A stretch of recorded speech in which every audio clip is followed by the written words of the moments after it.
дясната стелка. Ще наместим трябваше отново. Ще хвана дясното кръче и го дигаме над стелката, но не стъпваш, аз ще го сложа. Точно така. Така. Така, само до тук стъпваш. Не дай да натискаш повече, изчакай да сложиш другата стелка. Малко е топличко. Приятно ли? Да. Така, стъпни хубаво сега тук и ми дай друго кръче.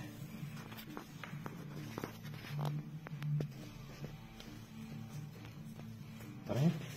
Супер, стъпни хубаво на двата крака. Добре. Сега приклякаме леко. Леко. Стоп. Дигни се малко нагоре. Добре. Така, сега ще хвана пръстчетата. Не, стой краката. Така. Ще хвана пръстчетата на краката и ще ги издърпам. Така. Така сега. Сега имаме 15 секунди да постоим така.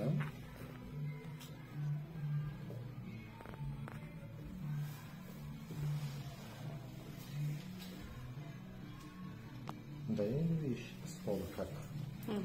Да видиш ли тук? Когато издърпаме пръстчетата на краката, свода се повдига максимално. И платформата избутва стелката и прилепва към свода. Така, сега искам малко тежест напред на пръстчетата. Точно така. Сега назад към петичките. Малко да разтъпче на стелката. Добре, пак напред. Така, пак. Добре, супер си. Може да се изправиш и да слизаш от стелките. Отстрани стъпваш. Добре. Супер.